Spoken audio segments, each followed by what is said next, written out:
रात का अंधेरा गहराता जा रहा था। तेज बारिश की बूंदें सड़क पर गिरकर हलचल मचा रही थीं। विशाल, जो कि एक युवा लेखक था, अपनी कार से एक अनजान शहर की ओर बढ़ रहा था। वह अपने अगले उपन्यास के लिए एक रहस्यमयी कहानी की तलाश में था, लेकिन उसे नहीं पता था कि यह सफर उसकी जिंदगी बदलने वाला है। विशाल ने जब शहर के बाहरी हिस्से में एक सुनसान सड़क पर गाड़ी रोकी तो उसे सड़क किनारे एक बूढ़ा व्यक्ति दिखा। उसके कपड़े गीले थे और वह थका हुआ लग रहा था। विशाल ने इंसानियत के नाते उसे कार में बैठा लिया।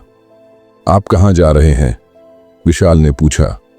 बूढ़े व्यक्ति ने धीमे स्वर में कहा, मुझे नहीं पता, पर मुझे कोई तलाश रहा है। यह सुनकर विशाल चौंक गया। उसने और बातें करने की कोशिश की, लेकिन बूढ़ा चुपचाप खिड़की के बाहर देखता रहा। थोड़ी देर बाद बूढ़े व्यक्ति ने विशाल को एक पुराना कागज दिया जिस पर कुछ पंक्तियां लिखी थीं।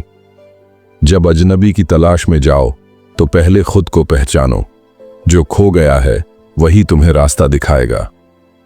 विशाल इन पंक्तियों को पढ़कर उलझ गया। तभी उसने देखा कि बूढ़ा अचानक गायब हो चुका था। कार रुकी हुई थी, लेकिन बूढ़े का कोई निशान नहीं था। विशाल उस होटल में पहुंचा जहां उसने ठहरने का फैसला किया था। वह उन पंक्तियों के बारे में सोचता रहा। अचानक उसे एहसास हुआ कि वह खुद भी किसी की तलाश में था, एक कहानी की, एक मकसद की और शायद खुद की भी।